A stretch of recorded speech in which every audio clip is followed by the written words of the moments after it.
Salam, xoş gördük sizi, hörmətli müəllimlər. Bugün biz sizinlə dil qaydalarının effektiv şəkildə öyrədilməsi haqqında danışacağıq. Dil qaydaları, qrammatika, fikri yazılı və şifahi formada savadlı şəkildə ötürmək üçün istifadə olunan sistemdir. Yəni, insan qrammatik cəhətdən savadlı olmazsa, onun nitqi də savadlı olmaz. Qrammatika yalnız xolastik əzbərə dayanan qaydalar, orfoqrafiya və punktuasiya demək deyil. Qrammatika ən əsas cümləni düzgün qurmağa, fikri ardıcıl, məntiqli ifadə etməyə xidmət edir. Azərbaycan dili dərslərində dil qaydalarını öyrədilərkən, müəllimin məqsədi şagirdlərin qaydaları yalnız mexaniki şəkildə yadda saxlamaları və ya onların səhvlərini düzəltmək olmamalıdır. Məqsəd qeyd etdiyimiz kimi, şagirdin savadlı yazılı və şifahi nitqinə nail olmaqdır. Yalnız bu zaman demək olar ki, dil qaydaları effektiv tədris edilir. Müəllim dil qaydalarının tədrisi zamanı nəyə diqqət yetirməlidir? Müəllim ixtisas savadlığını daim artırmalı, köhnə məzmunun yeni üsullarla necə öyrədilməsi yollarını öyrənməlidir. Qayda şagirdə funksional şəkildə öyrədilməlidir. Yəni, şagird bilməlidir ki, bu qaydaları həyatı boyu harda və necə istifadə edəcək. Şagird nəyi, necə və harada istifadə edəcəyini bilərsə, onun öyrənməsi daha səmərəli və məntiqli olur. Qrammatika kontekstdə öyrədilməlidir. Şagirdlərə kontekst daxilində dilin qrammatik xüsusiyyətlərini öyrətmək, onun prinsiplərinə daha çox yiyələnməsinə səbəb olur. Məsələn, amonimlər mövzusu tədris olunursa, şagirdlərin sözlərin amonim olduğunu, hansı nitq hissəsinə aid olduğunu əzbər bilməkdənsə, kontekstdə eyni sözün müxtəlif mənalarda necə işləndiyini görməsi daha məqsədə uyğundur. Yəni, sözü yerində işlədə bilmək, onun hansı nitq hissəsinə aid olduğunu bilməkdən daha praktik məsələdir. Qaydalara məntiqi cəhətdən yanaşmağı öyrətmək. Məsələn, durğu işarələrinin harada və necə işləndiyini əzbər öyrətməkdənsə, durğu işarəsinin funksiyasını öyrətmək daha məqsədə uyğundur. Belə olanda şagird istənilən situasiyada hansı durğu işarəsindən istifadə edəcəyini biləcəkdir. Məsələn, bir nümunəyə diqqət yetirək. Məktəbdə adətən bağlayıcılardan sonra və əvvəl vergülün işlədilməsi qaydalarını öyrədərkən, biz müəllimlər bir sıra məsələləri əzbərlədirik.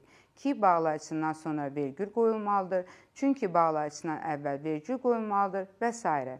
Əslində isə burada qoyulan vergülün bağlayıcı ilə əlaqəsi yoxdur. Bu qayda tamamilə vergülün funksiyası ilə bağlıdır.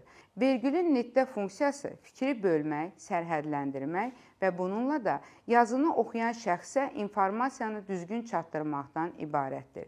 Ki, bağlayıcısı işlənməsə belə, mürəkkəb cümlədə 2 və daha artıq fikir olduğuna görə vergül işarəsindən istifadə olunacaq. Ekranda siz eyni cümləni ki bağlayıcılı və bağlayıcısız görürsünüz. Gördüyünüz kimi, ki bağlayıcısı olmasa belə 2 fikir olduğuna görə vergül qoyulacaq. Bilirdim, gələcəksən. Qaydanın bu şəkildə öyrədilməsi şagirdlərə qeyri-standart vəziyyətlərdə onlardan məqsədə uyğun şəkildə istifadə etməyə şərait yaradacaqdır. Məsələn, belə bir cümləyə diqqət yetirək. Talib Həsənovu çağırdı.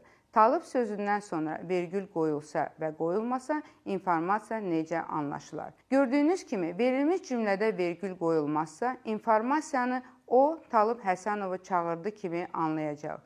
Halbuki yazan şəxsin məqsədi Həsənovu çağıranın Talib olduğunu bildirməkdir. Beləliklə də qaydalara məntiqi cəhətdən yanaşmaq şagirdlərin onlardan səmərəli və məqsədə uyğun istifadəsinə şərait yaradacaqdır. Daha bir diqqət yetiriləcək məqam qaydaları sistemli şəkildə öyrətməkdir. Sistem deyərkən, hər hansı bir nitq hissəsinə aid olan xüsusiyyətləri ardıcıl öyrətmək nəzərdə tutulmur. Şagirdin yaş səviyyəsinə uyğun olaraq, nitqində istifadə edə biləcəyi məsələlərin sistemli şəkildə öyrədilməsi nəzərdə tutulur. Cümlə strukturu, durğu işarələri, sözlərin yerində istifadəsi və s. bu kimi məsələlər sistemli şəkildə öyrədilməlidir. Fənn kurikulumlarında da məhz buna riayət edilir. Hörmətli müəllimlər, kiçik yaşlarında şagirdlərə qrammatikanın öyrədilməsini akademik biliklərin verilməsindən çox əyləncəli öyrənməyə çevirin. mətn tərtib edərkən, fikri ifadə edərkən və s. kimi situasiyalarda şagirdləri məqsədli şəkildə müxtəlif qaydalardan istifadəyə yönəltmək tövsiyə olunur.